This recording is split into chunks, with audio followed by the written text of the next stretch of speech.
ओम नमो भगवते वासुदेवाय। ओम नमो भगवते वासुदेवाय। ओम नमो भगवते वासुदेवाय। श्रीमद्भागवतम तृतीय स्कंद अध्याय 13 वरा भगवान का प्राकट्य। श्री शुकवाच निशम्य वाचम वदतो मुने पुण्यतमां नृप भूयः पपृच्छ कौरव्यो वासुदेव कथाधृतः। श्री सुखदेव गोस्वामी ने कहा, हे राजन, श्री मैत्रेय मुनि ने इन समस्त पुण्यतम कथाओं को सुनने के बाद विदुर ने पूर्ण पुरुषोत्तम भगवान की कथाओं के विषय में और अधिक पूछताछ की, क्योंकि इनका आदर पूर्वक सुनना उन्हें पसंद था। तात्पर्य: आदृतः शब्द महत्वपूर्ण है, क्योंकि यह संकेत देता है कि विदुर में पूर्ण पुरुषोत्तम भगवान के दिव्य संदेश सुनने के प्रति स्वाभाविक झुकाव था। वे इन कथाओं को लगातार सुनते रहकर कभी भी पूरी तरह तुष्ट नहीं होते थे। वे अधिकाधिक सुनना चाह रहे थे, जिसे वे दिव्य संदेश द्वारा अधिकाधिक कृतार्थ हो सके। विदुर्वाच स वै स्वयंभुवः सम्राट् प्रियः पुत्रः स्वयंभुवः स्वयंभुवः प्रतिलभ्य प्रियां पत्नीं किं चकार ततो मुने।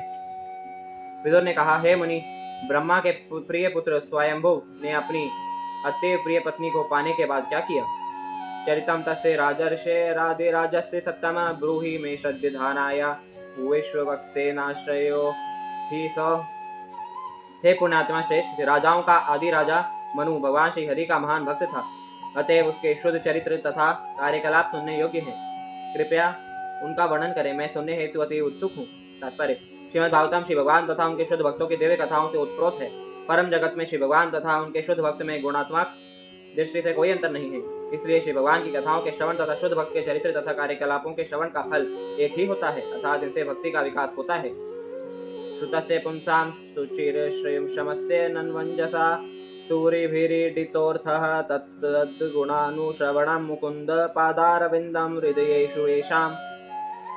जो लोग अत्यंत श्रम पूर्वक तथा दीर्घ काल तक गुरु से श्रवण करते हैं, उन्हें शुद्ध भक्तों के चरित्र तथा कार्यकलापों के विषय में शुद्ध भक्तों के मुख से ही सुनना चाहिए। शुद्ध भक्त अपने हृदयों के भीतर सदैव उन श्री भगवान के चरण कमलों का चिंतन करते हैं, जो अपने भक्तों को मोक्ष प्रदान करने वाले हैं। तात्पर्य: दिव्य छात्र वे हैं जो प्रामाणिक गुरु से वेदों को सुनकर प्रशिक्षित बनने हेतु कठिन तपस्या करते हैं। उन्हें न केवल श्री भगवान के कार्यकलापों के बारे में सुनना चाहिए, अपितु उन भक्तों के भी दिव्य गुणों के विषय में भी सुनना चाहिए, जो अपने हृदय के भीतर निरंतर श्री भगवान के चरण कमलों का चिंतन करते रहते हैं। श्री भगवान के शुद्ध भक्त को क्षण भर के लिए भी श्री भगवान के चरण कमलों से विलग नहीं किया जा सकता। निस्संदेह श्री भगवान सदैव समस्त प्राणियों के हृदयों के भीतर रहते हैं, किंतु वे इसके विषय में नहीं जान पाते, क्योंकि वे मोहिनी भौतिक शक्ति द्वारा ठगे जाते हैं। तथापि भक्त श्री भगवान की उपस्थिति का अनुभव करते हैं, इसलिए वे अपने हृदय के भीतर श्री भगवान के चरण कमलों का सदैव दर्शन कर सकते हैं। ऐसे शुद्ध भक्त श्री भगवान के ही तुल्य गौरवशाली होते हैं। वस्तुतः श्री भगवान उन्हें अपनी अपेक्षा अधिक पूजनीय मानने की संस्तुति करते हैं। भक्त की पूजा श्री भगवान की पूजा से अधिक शक्तिमान है। इसलिए दिव्य छात्रों का कर्तव्य है कि वे शुद्ध भक्तों के बारे में उसी रूप में सुने जिस तरह श्री भगवान के वैसे ही भक्तों द्वारा बतलाया गया हो, क्योंकि कोई तब तक श्री भगवान या उनके भक्तों के विषय में कुछ नहीं बतला सकता जब तक वह स्वयं शुद्ध भक्त न हो। शुकवाच इति ब्रुवाणां विदुरं विनीतं सहस्रशीर्षणश्चरणोपदानं प्रहिरष्ट रोमा भगवत्कथायां प्रणीयमानो मुनिरभ्यश्च। श्री सुखदेव गोस्वामी ने कहा, भगवान श्री कृष्ण विदुर की गोद में अपना चरण कमल रखकर प्रसन्न थे, क्योंकि विदुर अत्यंत विनीत तथा भद्र थे। श्री मैत्रेय मुनि विदुर के शब्दों से अति प्रसन्न थे और उनके इस भाव से प्रभावित होकर उन्होंने बोलने का प्रयास किया। तात्पर्य: यहाँ सहस्र शीर्षणः शब्द अत्यंत सार्थक है। विविध शक्तियों तथा कार्यकलापों एवं अद्भुत मस्तिष्क से युक्त व्यक्ति सहस्र शीर्षणः कहलाता है। यह योग्यता एकमात्र भगवान श्री कृष्ण पर लागू होती है, अन्य किसी पर नहीं। श्री भगवान ने कभी प्रसन्न होकर विदुर के घर पर भोजन किया था और विश्राम करते समय उन्होंने विदुर की गोद में अपने चरण कमल रखे थे। श्री मैत्रेय मुनि विदुर के अहोभाग्य को सोचकर प्रेरित हुए। उन्हें रोमांच हो गया और प्रसन्न होकर उन्होंने बड़े ही हर्ष के साथ श्री भगवान की कथाओं का वर्णन शुरू किया। मैत्रेयवाच यदा स्वभार्यया सार्धं जाता स्वयंभुवो भवो मुन्मनुः प्राञ्जलिः प्रणतश्चेदं वेदगर्भं भाषत। श्री मैत्रेय मुनि ने विदुर से कहा, मानव जाति के पिता मनु अपनी पत्नी समेत अपने प्राकट्य के बाद वेद विद्या के सागर ब्रह्मा को नमस्कार करके तथा हाथ जोड़कर इस प्रकार बोले, त्वमेकः सर्वभूतानां जन्मकृत वृत्तिदः पिता तथापि न प्रजानां ते शुश्रूषा केन वा भवेत्। आप सारे जीवों के पिता तथा उनकी जीविका के स्रोत हैं, क्योंकि वे सभी आपसे उत्पन्न हुए हैं। कृपा करके हमें आदेश दें कि हम आपकी सेवा किस तरह कर सकते हैं। तात्पर्य: पुत्र का कर्तव्य है कि वह अपने पिता को केवल अपनी सारी आवश्यकताओं की पूर्ति के साधन के रूप में इस्तेमाल ना करे, अपितु जब वह बड़ा हो जाए तो वह उसकी सेवा भी करे। यही ब्रह्मा के समय से सृष्टि का नियम चला आ रहा है। पिता का कर्तव्य है कि जब तक पुत्र बड़ा न हो जाए उसका पालन पोषण करे, और जब पुत्र बड़ा हो जाए तो पुत्र का कर्तव्य है कि वह पिता की सेवा करे। तद्विधेहि नमस्तुभ्यं कर्म स्वीड्यात्म शक्तिषु यत्कृत्वेह यशो विश्वगमुत्र च भवेद् गतेः। हे आराध्य, आप हमें हमारी कार्य क्षमता के अंतर्गत कार्य करने हेतु अपना आदेश दें, जिससे हम इस जीवन में यश के लिए तथा अगले जीवन में प्रगति के लिए उसका पालन कर सकें। तात्पर्य: ब्रह्मा तो सीधे श्री भगवान से वैदिक ज्ञान प्राप्त करने वाले हैं, और ब्रह्मा की गुरु शिष्य परंपरा में जिस किसी को उनका निहित कार्य सौंपा जाता है उसे इस जीवन में यश तथा अगले जीवन में मोक्ष प्राप्त होना निश्चित है। ब्रह्मा से चलने वाली गुरु शिष्य परंपरा ब्रह्म संप्रदाय कहलाती है, और वह इस प्रकार चलती है: ब्रह्मा, नारद, व्यास, मधुमुनि, पूर्णप्रज्ञ, पद्मनाभ, नरहरि, माधव, अक्षोभ्य, जयतीर्थ, ज्ञान सिंधु, दयानिधि, विद्यानिधि, राजेंद्र, जयधर्म, पुरुषोत्तम, ब्रह्मण्य तीर्थ, व्यास तीर्थ, लक्ष्मीपति, माधवेंद्रपुरी, ईश्वरपुरी, श्री चैतन्य महाप्रभु, स्वरूप दामोदर तथा श्रील रूप गोस्वामी एवं अन्य जन, श्रील रघुनाथ दास गोस्वामी, श्रील कृष्ण दास गोस्वामी, श्रील नरोत्तम दास गोस्वामी, श्रील विश्वनाथ चक्रवर्ती, श्रील जगन्नाथ दास बाबा जी, श्रील भक्ति विनोद ठाकुर, श्रील गौर किशोर दास बाबा जी, श्रीमद भक्ति सिद्धांत सरस्वती, ऐसी भक्ति वेदांत स्वामी। ब्रह्मा से चलने वाली गुरु शिष्य परंपरा की यह धारा आध्यात्मिक है, जबकि मनु से चलने वाली वंश परंपरा भौतिक है, किंतु दोनों ही कृष्ण भावनामृत के एक ही लक्ष्य की ओर अग्रसर हैं। ब्रह्मवाच प्रीतस्तुभ्यम् अहं तात स्वस्ति तुस्ताद्वां क्षितेश्वर यन्निर्व्यलिकेन हृदादशाधिमेत्यात्मनार्पितम्। ब्रह्मा ने कहा, प्रिय पुत्र, हे जगत के स्वामी, मैं तुमसे अति प्रसन्न हूँ और तुम्हारे तथा तुम्हारी पत्नी दोनों ही के कल्याण की कामना करता हूँ। तुमने मेरे आदेशों के लिए अपने हृदय से बिना सोचे विचारे अपने आप को मेरे शरणागत कर लिया है। तात्पर्य: पिता तथा पुत्र का संबंध सदैव उदात्त होता है। पिता स्वभावतः पुत्र का शुभेच्छु होता है और अपने पुत्र के जीवन की प्रगति में सहायता करने हेतु सदैव उद्यत रहता है, किंतु पिता की शुभेच्छा के बावजूद पुत्र कभी कभी उसकी निजी स्वतंत्रता का दुरुपयोग करके विपथ हो जाता है। हर जीव में, चाहे वह कितना छोटा या बड़ा क्यों न हो, स्वतंत्रता की रुचि होती है। यदि पुत्र मुक्त भाव से पिता के मार्गदर्शन पर चलना चाहता है तो पिता सभी तरह से उसे आदेश देने तथा उसका मार्गदर्शन करने हेतु 10 गुना अधिक उत्सुक रहता है। यहाँ पर ब्रह्मा तथा मनु के व्यवहार में पिता पुत्र का जो संबंध प्रदर्शित हो रहा है वह सर्वोत्तम है। पिता तथा पुत्र दोनों ही सुयोग्य हैं और समस्त मानव जाति को उनके आदर्श का अनुसरण करना चाहिए। पुत्र मनु ने अपने पिता ब्रह्मा से मुक्त भाव से आदेश देने हेतु कहा, और पिता जो वैदिक ज्ञान से पूर्ण थे इसे देने हेतु अति प्रसन्न थे। मनुष्य को मानव जाति के पिता के इस उदाहरण का दृढ़ता से पालन करना चाहिए, क्योंकि इससे पिता तथा पुत्र के संबंध उन्नत बनेंगे। एतावत्यात्मजैर्वीर कार्याहि अपचितिर्गुरौ शक्त्या प्रमत्तेर्गृहेत सादरं गत मत्सरैः। हे वीर, तुम्हारा उदाहरण पिता पुत्र संबंध के सर्वथा उपयुक्त है। बड़ों की इस तरह की पूजा अपेक्षित है। जो ईर्ष्या की सीमा के परे है और विवेकी है, वह अपने पिता के आदेश को प्रसन्नतापूर्वक स्वीकार करता है और अपनी पूरी सामर्थ्य से उसे संपन्न करता है। तात्पर्य: जब ब्रह्मा के पहले 4 पुत्रों सनक, सनंदन, सनातन तथा सनत कुमार ने अपने पिता की आज्ञा का पालन करने से अस्वीकार कर दिया तो ब्रह्मा लज्जित हुए और उनका क्रोध रुद्र के रूप में प्रकट हुआ। ब्रह्मा इस घटना को भूले नहीं थे, अतः मनु स्वयंभू द्वारा आज्ञा पालन किए जाने से वे अति उत्साहित हुए। भौतिक दृष्टि से चारों मुनियों द्वारा अपने पिता के आदेश का उल्लंघन निश्चय ही निंदनीय था, किंतु क्योंकि यह आज्ञा का उल्लंघन एक उच्चतर उद्देश्य के निमित्त था, अतः वे इसकी प्रतिक्रिया से मुक्त थे। किंतु जो भौतिक कारणों से अपने पिता की आज्ञा का उल्लंघन करते हैं, उन्हें आज्ञा के ऐसे उल्लंघन के लिए निश्चय ही अनुशासनिक मूल्य चुकाना पड़ता है। मनु द्वारा अपने पिता का भौतिक कारणों से आज्ञा पालन निश्चय ही ईर्ष्या रहित था, और भौतिक जगत में सामान्य जनों को मनु के इस उदाहरण का अनुसरण करना अनिवार्य है। स त्वमस्यामपत्यानि सदृशान्यात्मनो गुणैः उत्पादिशास धर्मेण गाम यज्ञ पुरुषम यज। क्योंकि तुम मेरे अत्यंत आज्ञाकारी पुत्र हो, इसलिए मैं तुम्हें आदेश देता हूँ कि तुम अपनी पत्नी के गर्भ से अपने ही समान योग्य संतानें उत्पन्न करो। तुम पूर्ण पुरुषोत्तम भगवान की भक्ति के सिद्धांतों का पालन करते हुए सारे जगत पर शासन करो और इस तरह यज्ञ संपन्न करके श्री भगवान की पूजा करो। तात्पर्य: यहाँ पर ब्रह्मा द्वारा भौतिक सृष्टि के उद्देश्य का स्पष्ट वर्णन हुआ है। प्रत्येक मनुष्य को चाहिए कि अपनी पत्नी के गर्भ से उत्पन्न उत्तम संतानें उत्पन्न करे।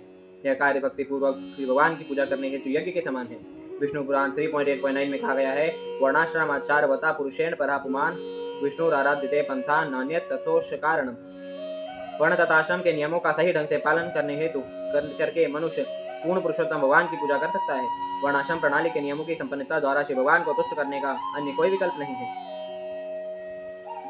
श्री विष्णु की पूजा मानव जीवन का चरम लक्ष्य है।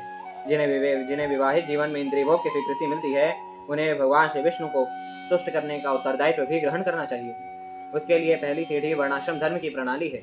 वर्णाश्रम धर्म विष्णु की पूजा में प्रगति करने का व्यवस्थित संस्थान है, किंतु यदि कोई सीधे ही पूर्ण पुरुषोत्तम भगवान की भक्ति करता है तो उसे वर्णाश्रम धर्म की अनुशासनिक प्रणाली में पढ़ने की आवश्यकता नहीं रह जाती।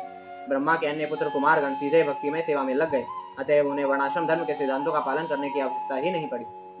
परम सुषूषणम मह्यम स्यात् प्रजा रक्षया नृप भवास्ते प्रजा भरतो ऋषिकेशो नुतुष्यति। हे राजन, यदि तुम भौतिक जगत में जीवों को उचित सुरक्षा प्रदान कर सको तो मेरे प्रति वह सर्वोत्तम सेवा होगी। जब परमेश्वर तुम्हें बद्ध जीवों के उत्तम रक्षक के रूप में देखेंगे तो इंद्रियों के स्वामी निश्चय ही तुम पर अति प्रसन्न होंगे। तात्पर्य: संपूर्ण प्रशासनिक प्रणाली भगवद्धाम वापस जाने हेतु व्यवस्थित की जाती है। ब्रह्मा पूर्ण पुरुषोत्तम भगवान के प्रतिनिधि हैं और मनु ब्रह्मा के प्रतिनिधि हैं। इसी तरह ब्रह्मांड के विभिन्न ग्रहों के अन्य सारे राजा मनु के प्रतिनिधि हैं। संपूर्ण मानव समाज के लिए मनु संहिता कानून का ग्रंथ है, जो सारे कार्यों को श्री भगवान की दिव्य सेवा की ओर निर्देशित करता है। इसलिए प्रत्येक राजा को यह जानना चाहिए कि प्रशासन में उसका उत्तरदायित्व नागरिकों से केवल कर वसूल करना ही नहीं है, अपितु स्वयं यह देखना है कि उसके अधीन सारे नागरिकों को विष्णु पूजा का प्रशिक्षण दिया जा रहा है या नहीं। हर व्यक्ति को विष्णु पूजा की शिक्षा दी जानी चाहिए और इंद्रियों के स्वामी ऋषिकेश की भक्ति में लगाया जाना चाहिए। बद्ध जीव अपनी भौतिक इच्छाओं को तुष्ट करने हेतु नहीं है, अपितु भगवान ऋषिकेश की इंद्रियों को तुष्ट करने हेतु है। संपूर्ण प्रशासनिक प्रणाली का यही उद्देश्य है। जो ब्रह्मा के कथन द्वारा उद्घाटित इस रहस्य को जानता है वही पूर्ण प्रशासनिक प्रमुख है।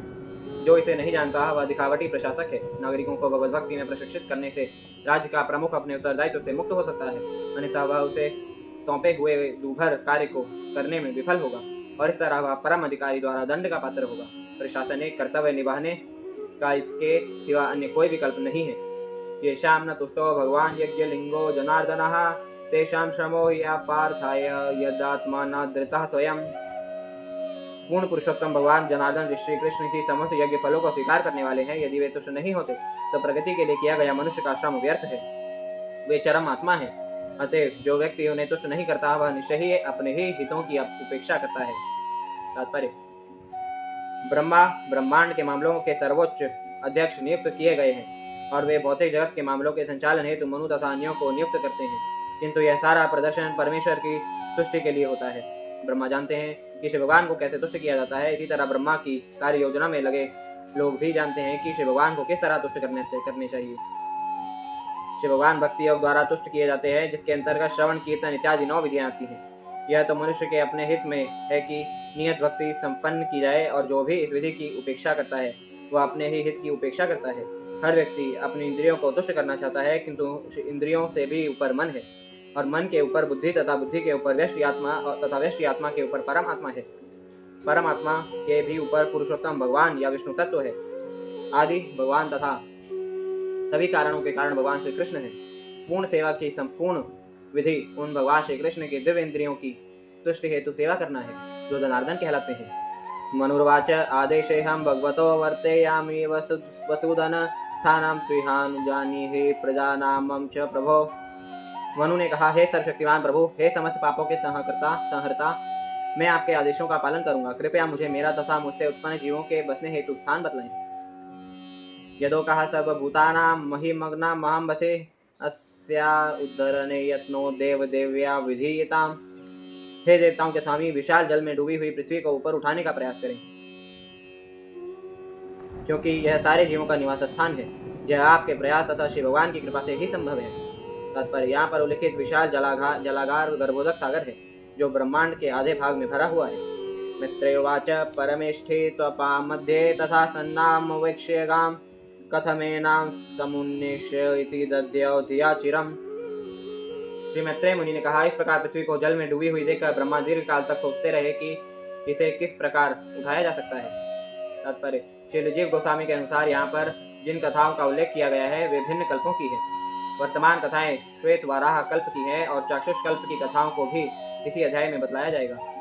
सृजतो में क्षितिर्वार्भिः प्लाव्यमाना रसांगता अथात्र किमनुष्ठे कुनुष्ठेयमस्माभिः सर्गयोजितैः यस्याहं हृदयादासं स ईशो विदधातु मे।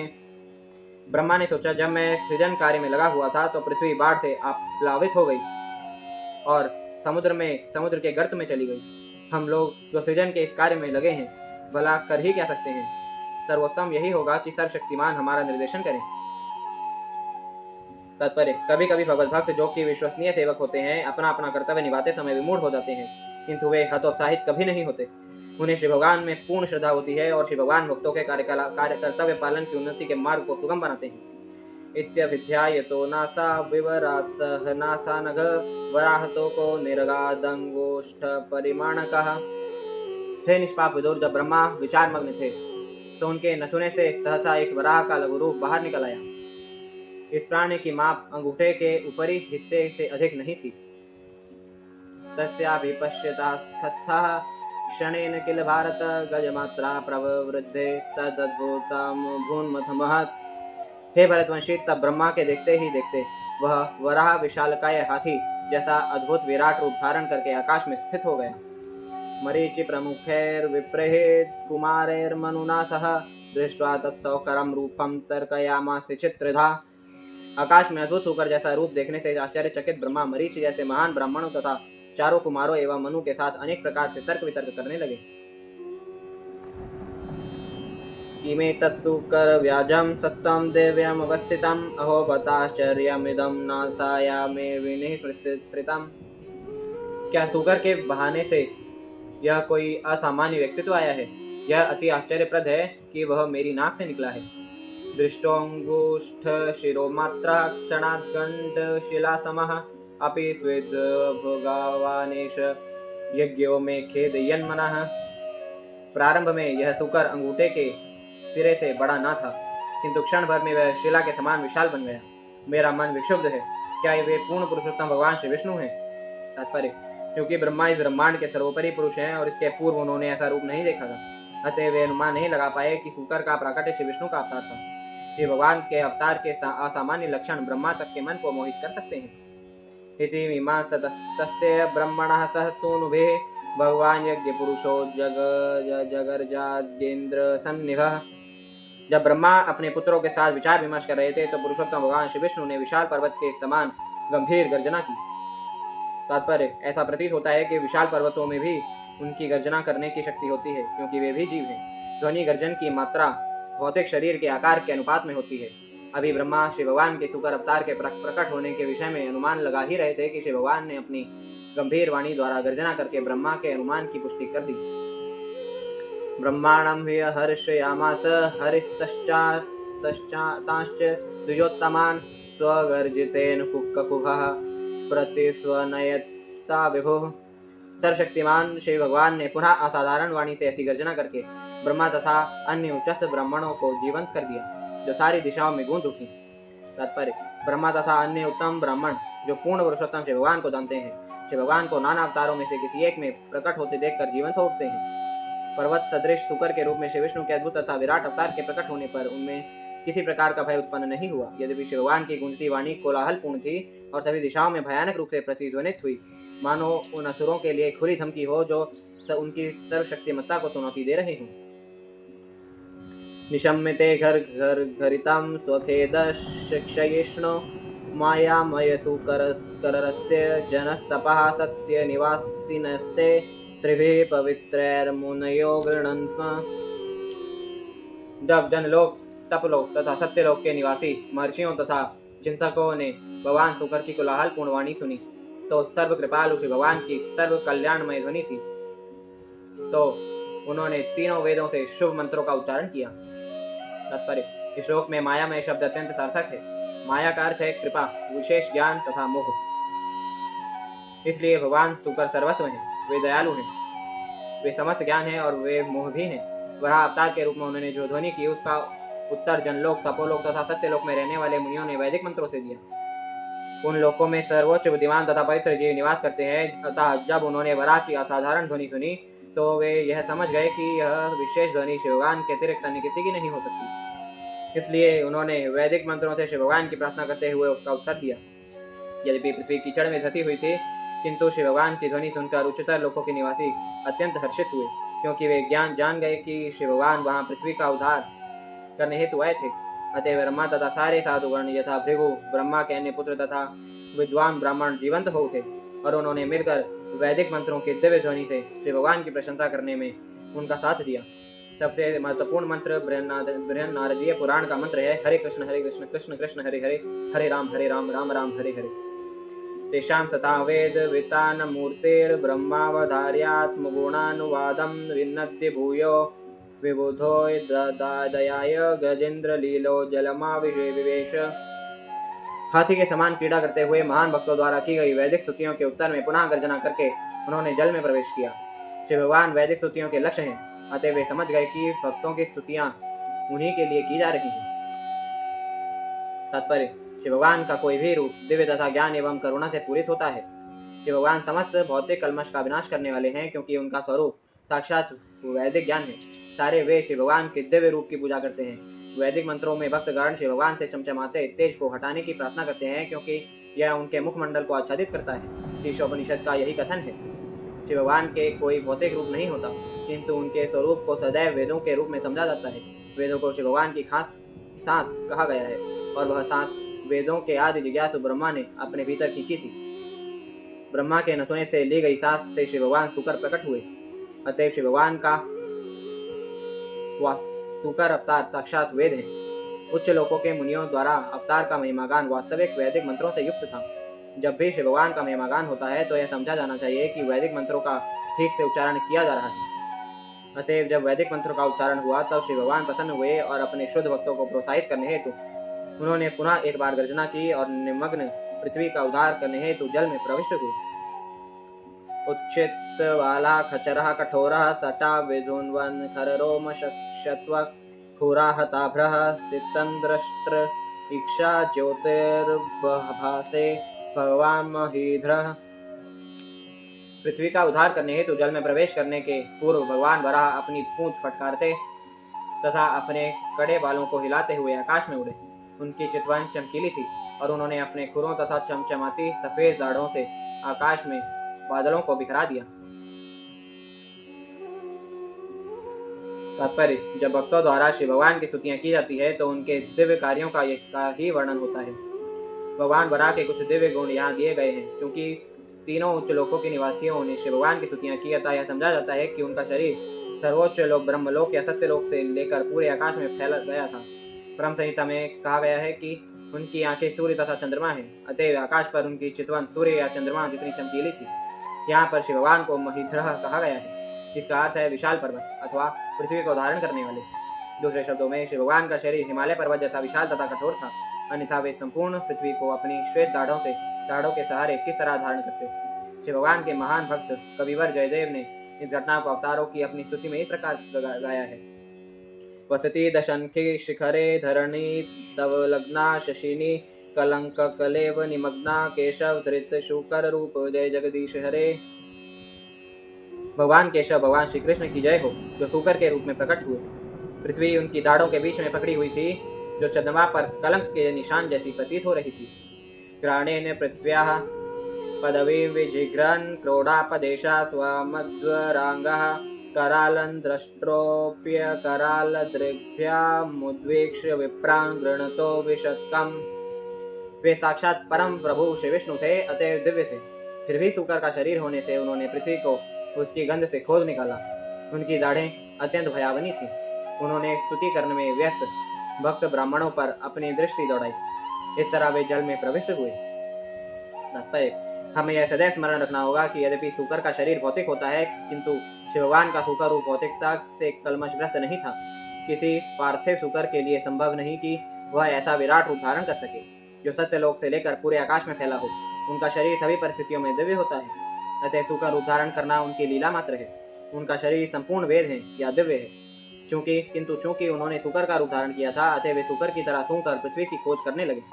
श्री भगवान किसी भी जीव की भूमिका पूरी तरह से निभा सकते हैं। शुकर का विराट रूप निश्चय ही समस्त भक्तों के लिए अति भयावना था, किंतु श्री भगवान के शुद्ध भक्तों के लिए वह तनिक भी भयावना नहीं था। विपरीत इसके वे अपने भक्तों पर इतनी प्रसन्नता से दृष्टिपात कर रहे थे कि उन सबों को दिव्य सुख का अनुभव हुआ। सवज्रकूटांग निपात वेग विशीर्ण कुक्षे स्तनयन्नुद्वादन्वान् उत्सृष्ट दीर्घोर्मे भुजैर्वार्तश्चुक्रोश यज्ञेश्वर पाहि मेति। दानवाकार पर्वत की भांति जल में गोता लगाते हुए भगवान वराह ने समुद्र के मध्य भाग को विभाजित कर दिया और दो ऊंची लहरें समुद्र की भुजाओं की तरह प्रकट हुई, जो उच्च स्वर से आर्तनाद कर रही थी, मानो श्री भगवान से प्रार्थना कर रही हो, हे समस्त यज्ञों के स्वामी, कृपया मेरे दो खंड ना करें, कृपा करके मुझे संरक्षण प्रदान करें। तात्पर्य: दिव्य होकर के पर्वत जैसे शरीर से के आ गिरने से महासागर तक विचलित हो गया था और वह भयभीत प्रतीत हो रहा था, मानो मृत्यु निकट हो।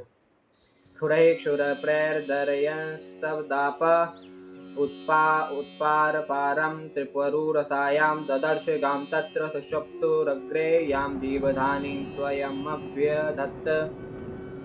भगवान वराह तीरों जैसी नुकीले अपने खुरों से जल में घुस गए और उन्होंने अथाह समुद्र की सीमा पा ली।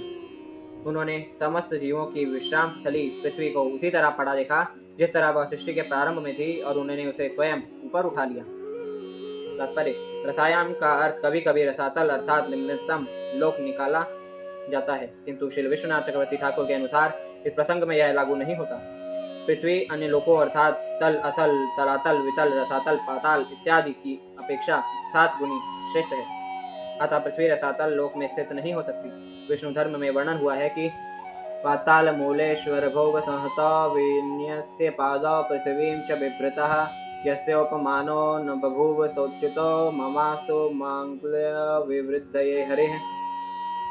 अतः श्री भगवान ने पृथ्वी को गर्भोदक सागर के तल में पाया, जहाँ ब्रह्मा के दिन की समाप्ति पर प्रलय के समय सारे ग्रह विश्राम करते हैं।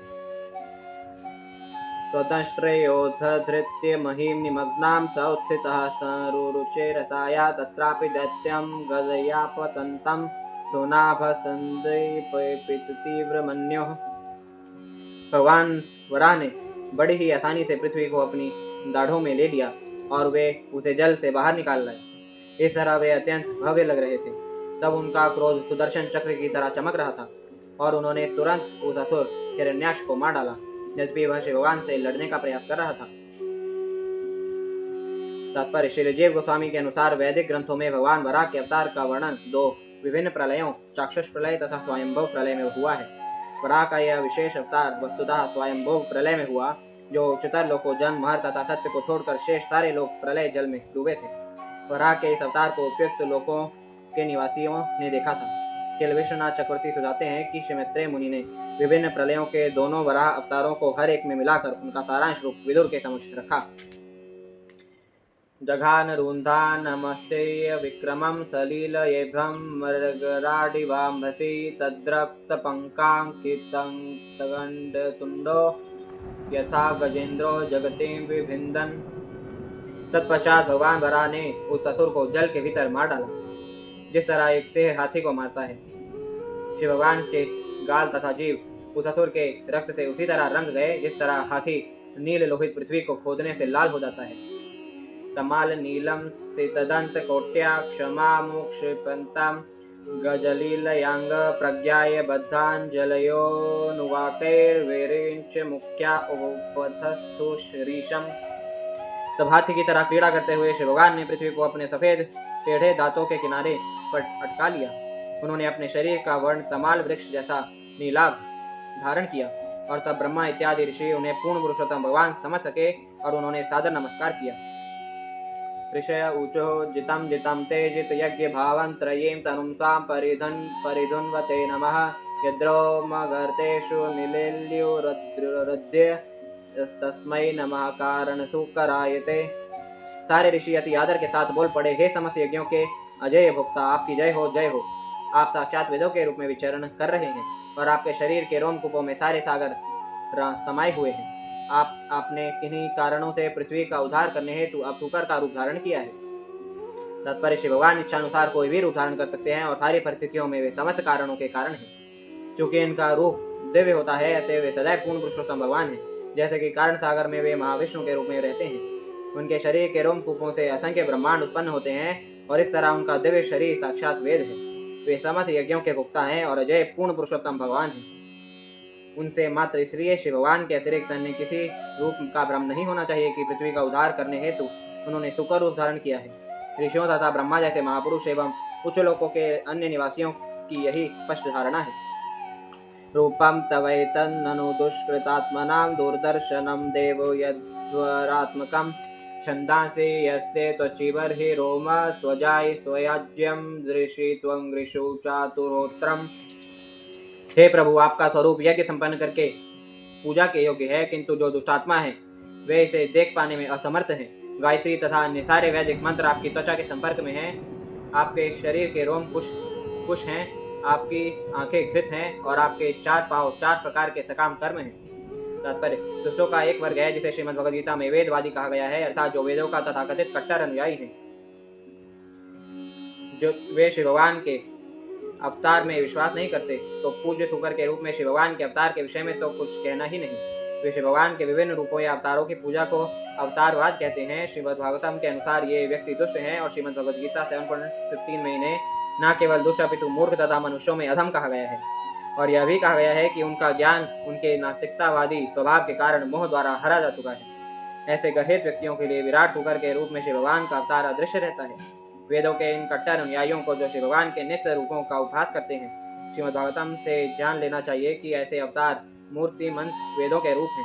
भगवान वराह की त्वचा, उनकी आंखें तथा उनके शरीर के रोमकूपों का वर्णन यहाँ पर वेदों के विभिन्न अंगों के रूप में हुआ है। अतएव वे वैदिक मंत्रों के विशेष रूप से गायत्री मंत्र के साक्षात रूप हैं। शरत्कुंड आसीत् श्रुवैष्णाशयोरिडोर्दरे चमसः कर्णरन्ध्रे प्राशित्रमास्ये ग्रसने ग्रहास्तुते यच्चर्वणं ऋतेग भगवन्नग्निहोत्रम्।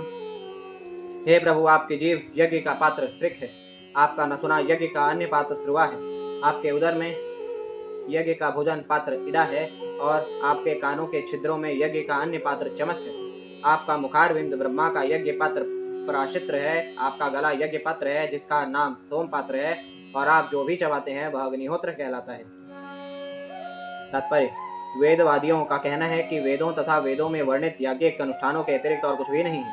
उन्होंने हाल ही में अपने दल का यह नियम बनाया है कि प्रतिदिन यज्ञ किया जाए। वे थोड़ी सी आग जलाकर उसमें मनमाने ढंग से कुछ होम करते हैं, किंतु वेदों में उल्लिखित यज्ञ विषयक विधि विधानों का कड़ाई से पालन नहीं करते। ऐसा समझा जाता है कि विधान के अनुसार यज्ञ के विभिन्न पात्रों की यथा श्रिक, श्रुवा, बर्हि, चातुर्होत्र, इडाक, चमस, प्राशित्र, ग्रह तथा अग्निहोत्र की आवश्यकता होती है। जब तक इन कठिन नियमों का पालन नहीं किया जाता, यज्ञ के फल प्राप्त नहीं हो पाते। इस युग में यज्ञों को सही ढंग से संपन्न करने की एक तरह से कोई सुविधा ही नहीं है। अतः इस कलयुग में ऐसे यज्ञों के लिए एक बाध्य करने वाला आदेश है। यह स्पष्ट निर्देश है कि मनुष्य केवल संकीर्तन यज्ञ करे, अन्य कुछ भी नहीं। शिव भगवान के अवतार यज्ञेश्वर हैं, और जब तक शिव भगवान के अवतार के लिए श्रद्धा न हो तब तक यज्ञ पूर्ण रूपेण नहीं किया जा सकता। दूसरे शब्दों में, शिव भगवान का शरण ग्रहण करना और उनकी सेवा करना समस्त यज्ञों का वास्तविक अनुष्ठान है। जैसा कि यहाँ पर बताया गया है, यज्ञ के विभिन्न पात्र शिव भगवान के अवतार के शरीर के विभिन्न भागों को बताने वाले हैं। श्रीमद् भागवतम के 11वें स्कंद में इसका स्पष्ट निर्देश है कि श्री चैतन्य महाप्रभु के रूप में शिव भगवान के अवतार को प्रसन्न करने हेतु मनुष्य को संकीर्तन यज्ञ करना चाहिए। यज्ञ का फल पाने हेतु इसका कड़ाई से पालन किया जाना चाहिए। दीक्षानुजन्मोपसदा शिरोधरं त्वं प्रायणीयोदयनीय दष्ट्रः जेवा प्रवर्यस्तव शीर्षकं कृतः सत्यावसत्यं चितयो सवोहिते। हे प्रभु, इसी के साथ सभी प्रकार की दीक्षा के लिए आपके बारंबार प्राकट्य की आकांक्षा भी है। आपकी गर्दन तीनों इच्छाओं का स्थान है और आपकी दाढ़ें दीक्षा फल तथा सभी इच्छाओं का अंत है। आपकी जीवा दीक्षा के पूर्व कार्य है। आपका सिर यज्ञ रहित अग्नि तथा पूजा की अग्नि है तथा आपकी जीवनी शक्ति समस्त इच्छाओं का समुच्चय है। सोमस्तु रेता सवनान्यवस्थिते संस्था विभेदास्तव देव धातवः संत्राणि सर्वाणि शरीर संदेस्तवं सर्वयज्ञ कृतुरष्टे बंधनः। हे प्रभु, आपका वीर सोम नामक यज्ञ है। आपकी वृद्धि प्रातः काल संपन्न किए जाने वाले कर्मकांडीय अनुष्ठान है। आपकी त्वचा तथा स्पर्शानुभूति अग्निष्टोम यज्ञ के 7 तत्व हैं। आपके शरीर के जोड़ 12 दिनों तक किए जाने वाले विविध यज्ञों के प्रतीक हैं। अतएव आप सोम तथा असोम नामक सभी यज्ञों के लक्ष्य हैं और आप एकमात्र यज्ञों से बंधे हुए हैं। तात्पर्य, वैदिक कर्मकांड के अनुयायी 7 प्रकार के सामान्य यज्ञ करते हैं, जिन्हें अग्निष्टोम, अत्यग्निष्टोम उक्त षोडशी, वाजपेय, अतिरात्र तथा आप्तोर्याम कहते हैं। जो भी व्यक्ति ऐसे यज्ञ को नियमित रूप से संपन्न करता है वह शिव भगवान के पास स्थित माना जाता है। किंतु जो कोई भक्ति योग संपन्न करके शिव भगवान के संपर्क में रहता है उसके लिए यह समझा जाता है कि उसने विभिन्न प्रकार के सभी यज्ञ संपन्न कर लिए हैं। नमो नमस्ते खिल मंत्र देवता द्रव्याय सर्वकृत्वे क्रियात्मने वैराग्य भक्त्यात्मजयानुभावेत ज्ञानाय विद्या गुरवे नमो नमः। हे प्रभु, आप पूर्ण पुरुषोत्तम भगवान हैं और वैश्विक प्रार्थनाओं, वैदिक मंत्रों तथा यज्ञ की सामग्री द्वारा पूजनीय हैं। हम आपको नमस्कार करते हैं। आप समस्त दृश्य तथा अदृश्य भौतिक कल्मश से मुक्त शुद्ध मन द्वारा अनुभव गम्य हैं। हम आपको भक्ति योग के ज्ञान के परम गुरु के रूप में सादर नमस्कार करते हैं। तात्पर्य: भगवत भक्ति के लिए योग्यता यह है कि भक्त को समस्त भौतिक कल्मशों तथा इच्छाओं से मुक्त होना चाहिए।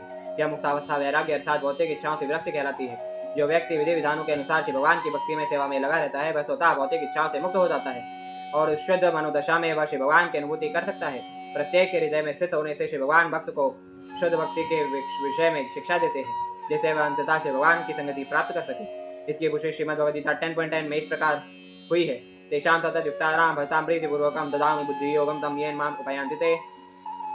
जो व्यक्ति श्रद्धा तथा प्रेम के साथ निरंतर श्री भगवान की भक्ति में सेवा में लगा रहता है उसे अंत में श्री भगवान निश्चय रूप से अपने आप को प्राप्त करने हेतु बुद्धि प्रदान करते हैं। मनुष्य को मन जीतना होता है और वह ऐसा वैदिक अनुष्ठानों द्वारा तथा विभिन्न प्रकार के यज्ञ संपन्न करके कर सकता है। इन समस्त कार्यों का चरम अंत श्री भगवान की भक्ति प्राप्त करना है।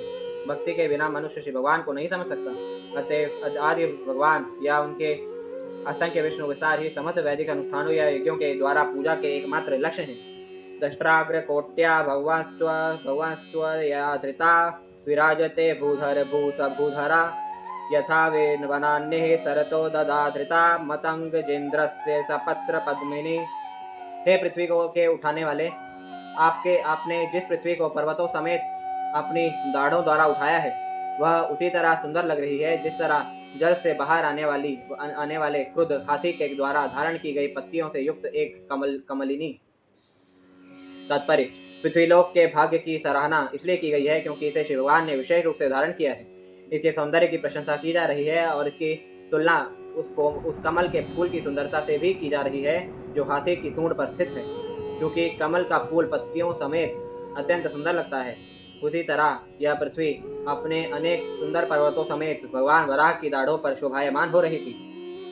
त्रयीमयं रूपमिदं च सौकरं भूमण्डलेनाथ ददाधृतेन ते चकास्ते शृंगोर्धगनेन भूयसा कुलाचलेन्द्रस्य यथैव विभ्रमः। हे प्रभु, जिस तरह बादलों से अलंकृत होने पर विशाल पर्वतों के शिखर सुंदर लगने लगते हैं उसी तरह आपका दिव्य शरीर सुंदर लग रहा है क्योंकि आप पृथ्वी को अपनी दाढ़ों की नोक पर उठाए हुए हैं। तात्पर्य: विभ्रमा शब्द सार्थक है। विभ्रमा शब्द का अर्थ है भ्रम तथा सौंदर्य। जब कोई बादल किसी विशाल पर्वत की चोटी पर विश्राम करता है तो ऐसा लगता है मानो उसे पर्वत ने उठा रखा हो, साथ ही वह अत्यंत सुंदर लगता है। इसी तरह शिव भगवान को अपनी दाढ़ों पर पृथ्वी धारण करने की आवश्यकता नहीं है, किंतु जब वे ऐसा करते हैं तो संसार उसी तरह सुंदर लगने लगता है जिस तरह शिव भगवान पृथ्वी पर अपने शुद्ध भक्तों के कारण अधिक सुंदर लगते हैं। यद्यपि शिव भगवान वैदिक मंत्रों के दिव्य स्वरूप हैं किंतु पृथ्वी को धारण करने के कारण वे अत्यधिक सुंदर लग रहे हैं। संस्थापयैनां जगतां सतस्थुषां लोकाय पत्नीमसिमातरं पिता विधेम चास्त्यै नमसा सह त्वया यस्यां स्वतेजोऽग्निमिवारणावधाः। हे प्रभु, यह पृथ्वी चर तथा अचर दोनों प्रकार के निवासियों के रहने हेतु आपकी पत्नी है और आप परमपिता हैं। हम उस माता पृथ्वी समेत आपको सादर नमस्कार करते हैं जिसमें आपने समस्त शक्ति स्थापित की है, जिस तरह कोई दक्ष यज्ञकर्ता अरणी काष्ठ में अग्नि स्थापित करता है। तात्पर्य: तथाकथित गुरुत्वाकर्षण का नियम जो ग्रहों को स्थिर रखता है, यहाँ पर उसे शिव भगवान की शक्ति बतलाया गया है। इस शक्ति को शिव भगवान ने उसी तरह स्थापित कर रखा है जिस तरह दक्ष यज्ञकर्ता ब्राह्मण वैदिक मंत्रों की शक्ति से अरणी काष्ठ में अग्नि को स्थापित करता है।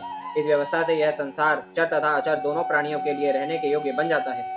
सारे बद्ध जीव जो कि इस भौतिक जगत के निवासी हैं माता पृथ्वी के गर्भ में उसी प्रकार स्थापित किए जाते हैं जिस तरह पिता द्वारा माता के गर्भ में शिशु का बीज स्थापित किया जाता है। पिता के रूप में शिव भगवान तथा माता के रूप में पृथ्वी की यह विचारधारा श्रीमद् भगवद गीता 14.4 में विवेचित है।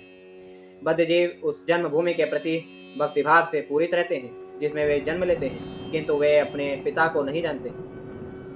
माता संतान उत्पन्न करने के मामले में स्वतंत्र नहीं है। इसी तरह भौतिक प्रकृति तब तक जीवित प्राणियों को उत्पन्न नहीं कर सकती जब तक वह परम पिता परमेश्वर के संपर्क में न आए। श्रीमद् भागवतम हमें परम पिता परमेश्वर के साथ साथ माता को नमस्कार करने की शिक्षा देती है, क्योंकि पिता ही समस्त चराचर जीवों के धारण तथा पालन करने हेतु माता को समस्त शक्तियों से गर्भित करता है। कह सद्यधीतान्यतमस्त्वं प्रभो रसां गताया भुवो द्विबर्हणं न विस्मयोऽसौ त्वयि विश्वस्य विस्मयो माययेदं ससृजेति विस्मयम्। हे पुण्य पुरुषोत्तम भगवान, आपके अतिरिक्त अन्य ऐसा कौन है जो जल के भीतर से पृथ्वी का उद्धार कर सकता? किंतु यह आपके लिए बहुत आश्चर्यजनक नहीं है, क्योंकि ब्रह्मांड के सृजन में आपने अति अद्भुत ढंग से कार्य किया है। अपनी शक्ति से आपने इस अद्भुत विराट जगत का सृजन किया है। तात्पर्य: जब कोई विज्ञानी मनुष्य अज्ञानी जनसमूह के लिए किसी प्रभावशाली वस्तु की खोज करता है तो सामान्य लोग बिना पूछताछ के ऐसी खोज को अद्भुत मान लेते हैं, किंतु बुद्धिमान व्यक्ति ऐसी खोजों से तनिक भी आश्चर्यचकित नहीं होता। वह उस व्यक्ति को सारा श्रेय प्रदान करता है जिसने विज्ञानी के अद्भुत मस्तिष्क को बनाया। एक सामान्य व्यक्ति भौतिक प्रकृति के अद्भुत कार्य से भी विस्मित होता है और वह सारा श्रेय विराट जगत को प्रदान करता है, किंतु एक विद्वान कृष्ण भावना भावित व्यक्ति यह भलीभांति जानता है कि इस दृश्य जगत के पीछे भगवान श्री कृष्ण का मस्तिष्क कार्य करता है, जिसकी पुष्टि श्रीमद् भगवद गीता 9.10 में की गई है। मया दृश्य प्रकृति सुविते सचराचरम। क्योंकि भगवान श्री कृष्ण अद्भुत विराट जगत का संचालन कर सकते हैं, अतएव उनके लिए वराह का विशाल रूप धारण करना और पृथ्वी को जल के कीचड़ से निकालना तनिक भी आश्चर्यजनक नहीं है। इसलिए एक भक्त अद्भुत शुकर को देखकर चकित नहीं होता, क्योंकि वह जानता है कि भगवान में अपनी शक्तियों के द्वारा कहीं अधिक आश्चर्यजनक कार्य करने की क्षमता होती है, जो बड़े से बड़े विद्वान विज्ञानी के मस्तिष्क के लिए अचिंत्य होता है। विधुन्वता वेदमयं निजं वपुर्जनस्तपः सत्यनिवासिनो वयं सटाशिखोद्धूत शिवाम्बु विबिन्दुभिर्विमृज्यमाना भ्रशमीषपाविताः। हे परमेश्वर, निसंदेह हम जन तप तथा सत्य लोकों जैसे अति पवित्र लोकों के निवासी हैं, फिर भी हम आपके शरीर के हिलने से आपके कंधों के बालों द्वारा छिड़के गए जल की बूंदों से शुद्ध बन गए हैं। तात्पर्य: सामान्यतया सूकर का शरीर अशुद्ध माना जाता है, किंतु हमें यह नहीं मानना चाहिए कि श्री भगवान द्वारा धारण किया गया सूकर अवतार भी अशुद्ध है। श्री भगवान का वह रूप साक्षात वेद है और दिव्य है। जन तथा सत्य लोकों के निवासी भौतिक विश्व के सर्वाधिक पवित्र व्यक्ति हैं, किंतु क्योंकि ये लोग भी भौतिक जगत में स्थित हैं, अतएव उनमें भी अनेकानेक भौतिक अशुद्धियां हैं। इसलिए जब श्री भगवान के कंधों के बालों के अग्रभागों से जल की बूंदें इन उच्च लोकों के निवासियों के शरीरों पर छिड़की गई तो वे अपने आप को शुद्ध हुआ अनुभव कर रहे थे। गंगा का जल इसलिए शुद्ध है क्योंकि यह श्री भगवान के पांवों के अंगूठे से निकलता है, और अंगूठे से निकलने वाले जल तथा भगवान वराह के कंधों पर लटकते बालों की छोरों से टपकने वाले जल में कोई अंतर नहीं है, दोनों ही परम और दिव्य हैं। सवै बत भ्रष्टम इतिस्तर्वेष्टे यह कर्मणां पारंपार कर्मणः यद्योग माया गुणयोग मोहितम विश्वम समस्तं भगवान विधेहिशम। हे प्रभु, आपके अद्भुत कार्यों की कोई सीमा नहीं है। जो भी व्यक्ति आपके कार्यों की सीमा जानना चाहता है वह निश्चय ही मतिभ्रष्ट है। इस जगत में हर व्यक्ति प्रबल योग शक्तियों से बंधा हुआ है। कृपया इन बद्ध जीवों को अपनी अहेतु की कृपा प्रदान करें। तात्पर्य: मनोधर्मी चिंतक ज्ञानी जो असीम की सीमा जानना चाहते हैं निश्चय ही मतिभ्रष्ट हैं। इनमें से हर एक श्री भगवान की बहिरंगी शक्तियों द्वारा पाशबद्ध है। उनके लिए सबसे अच्छी बात यही होगी कि वे श्री भगवान को अचिंत्य जानकर उनकी शरण में जाएं, क्योंकि उन्हें इस तरह वे उनकी अहेतु की कृपा प्राप्त कर सकते हैं। यह स्तुति उच्चतर लोकों अर्थात जन तप तथा सत्य लोकों के निवासियों द्वारा की गई है, जो मनुष्यों की अपेक्षा कहीं अधिक बुद्धिमान तथा शक्तिशाली होते हैं। यहाँ पर विश्वम समस्तम अत्यंत सार्थक है। विश्व दो तरह के हैं, भौतिक तथा आध्यात्मिक। मुनिगण प्रार्थना करते हैं, दोनों विश्व आपकी विभिन्न शक्तियों द्वारा मोहित हैं। जो लोग आध्यात्मिक जगत में हैं वे अपने आप को तथा आपको भी भुलाकर आपकी प्रेममयी सेवा में लीन रहते हैं, जबकि भौतिक जगत के लोग भौतिक इंद्रिय तृप्ति में डूबे रहते हैं, अतः वे भी आपको भुला देते हैं। कोई भी आपको नहीं जान सकता क्योंकि आप असीम हैं। सबसे उत्तम यही है कि व्यर्थ के मानसिक चिंतन द्वारा आपको जानने का प्रयास ही न किया जाए। प्रत्युत आप हम सबों को आशीर्वाद दें, जिससे हम अहेतु की भक्ति से आपकी पूजा कर सकें। मित्रे वाच इत्युपस्थित मानसौ मुनिर्ब्रह्मवादिभिः सलिले स्वघोराक्रांत उपादत्ता वित्तावनिम। श्री मैत्रेय मुनि ने कहा, इस तरह समस्त महर्षियों तथा अध्यात्मवादियों के द्वारा पूजित होकर श्री भगवान ने अपने खुरों से पृथ्वी का स्पर्श किया और उसे जल पर रख दिया। तात्पर्य: श्री भगवान ने अपनी अचिंत्य शक्ति से पृथ्वी को जल के ऊपर रखा था। शिव भगवान सर्वशक्तिमान है, अतः वे विशाल ग्रहों को चाहे तो जल पर या वायु में स्थिर रख सकते हैं। मनुष्य का लघु मस्तिष्क इसकी कल्पना भी नहीं कर सकता कि शिव भगवान की ये शक्तियाँ किस तरह कार्य करती हैं। मनुष्य उन नियमों की अस्पष्ट सी व्याख्या कर सकता है जिनसे ऐसी घटनाएं संभव होती हैं, किंतु वास्तव में लघु मानव मस्तिष्क शिव भगवान के कार्यों के विषय में कल्पना कर सकने में अशक्त है। इसीलिए वे अचिंत्य कहलाते हैं, किंतु तो भी कूपमंडूक दार्शनिक कुछ काल्पनिक व्याख्या करने का प्रयास करते हैं। सइत्थं भगवानुर्वीम निष्वक्सेनः प्रजापतिः रसाया लीलयोन्नीतामप्सून्यस्य ययो हरिः।